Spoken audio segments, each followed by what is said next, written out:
Bom dia, oitavo ano. Hoje nós vamos dar continuidade com a matéria. A parte área do círculo, página 165, tá bom? A parte da área do círculo é bem tranquila, tá bom? O que acontece? A gente vai calcular o que cabe dentro de uma circunferência, tá? Um círculo. Aí tem uma fórmula pronta que é πr ao quadrado. Como eu expliquei da última aula, o π ele é considerado 3,14. Então, quando um exercício te pede o resultado em números sem o π junto, você tem que assumir o π como 3,14 ou como ele te der no enunciado. Por exemplo, se o enunciado for ele vai te dar lá o que ele quer que você ache, né, a área do círculo, e vai te dar assim: π igual a 3, ou use π valendo 3, use π valendo 3,1, use π valendo 3,2. Se o enunciado te der isso, você usa o valor do π que ele te der. Se ele não usar, você usa 3,14, tá bom? Agora eu vou ler a página 165 junto com vocês para ver como que a gente chega na fórmula que é πr ao quadrado. R vocês sabem que é o raio, que é metade do diâmetro. É a distância do centro do círculo até a circunferência, tá ok? Então vamos lá. Vimos que, ao reunir uma circunferência e todos os pontos que estão em seu interior, obtemos um círculo. Em algumas situações, é necessário determinar a área de um círculo cujo raio mede R. Observe a seguir uma maneira de deduzir a fórmula para esse círculo. Aí tem um desenho de uma circunferência e ele dividido em várias partes. Aí tá assim: inicialmente, decompomos o círculo em uma quantidade par de partes iguais. Nesse caso, em 18 partes. Poderia ser em menos partes, poderia ser em 8, 4, 6, porém, números pares, tá ok? Aí a segunda parte, que é o segundo desenho, tá assim. Depois organizamos cada uma delas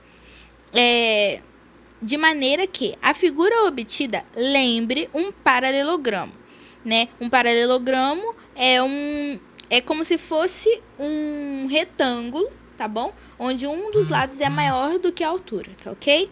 Então, quando eu desenvolvo, né, o que ele fez? Ele abriu esse círculo. Quando ele abriu esse círculo, deu esse desenho, onde a altura é o raio e o comprimento é 2πr sobre 2. Por que sobre 2? Porque ele está dividindo, tá bom? Ao meio. Então, por isso que ele divide por 2. Aí embaixo está assim. Tem uma nota de atenção. Quanto maior a quantidade de partes em que o círculo for dividido, mais a figura obtida se assemelhará a um paralelogramo. Então, o que quer dizer isso? Quanto mais você dividir em partes iguais, pares, melhor você vai visualizar um paralelogramo, tá ok?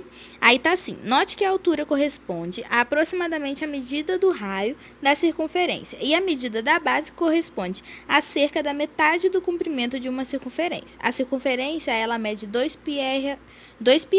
Então, como é metade, é 2πr sobre 2, tá ok?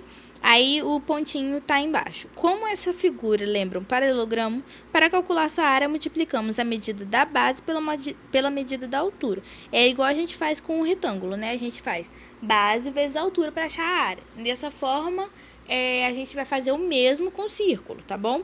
Então, a nossa base vai ser 2πr sobre 2, que é a metade do comprimento da circunferência, vezes a altura, que no caso aí é o raio. Então, quando eu faço essa fórmula, o 2 de cima com o 2 de baixo, que está no denominador, eu posso dividir, né? 2 dividido por 2 dá 1. Então, esses dois somem. Então, fica o que sobra pra gente, o πr vezes r. Então, o que eu posso multiplicar que está em comum é o r. Então, eu deixo o π sozinho, multiplico r vezes r, que dá r ao quadrado. Por isso, a fórmula é πr ao quadrado, tá bom? Então, quando eu calcular a área do círculo, é essa fórmula que eu uso. Aí tá assim: como essa figura é composta pelas partes do círculo, a área do círculo também será dada por πr ao quadrado. Aí tá assim: observe, por exemplo, como calcular a área de um círculo cujo raio mede 7. Aí, no lugar do r da fórmula, eu coloco 7 e elevo ao quadrado.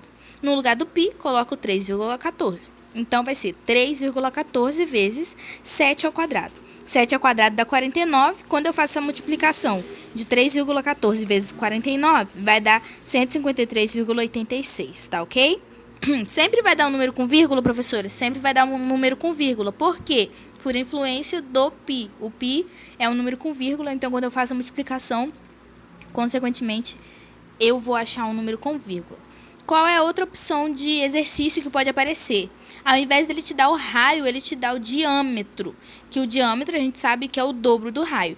Então, quando ele te der o diâmetro, para você calcular a área, ao invés de você colocar o valor do diâmetro, você divide esse valor por 2, tá ok? É isso, gente.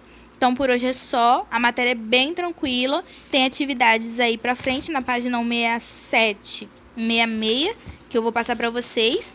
E em breve a gente vai estar fechando o capítulo 4, o módulo 4. Hoje a gente fecha, essa semana, né? A gente vai fechar o capítulo 11, vamos entrar no capítulo 12.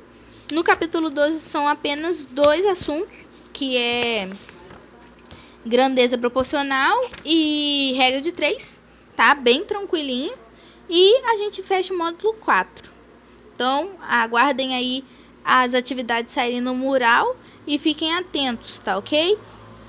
Conforme for surgindo dúvidas, vocês podem me mandar mensagem que eu vou tirar todas elas, tá ok? Tenham um bom dia, gente. Boa aula pra vocês e tchau.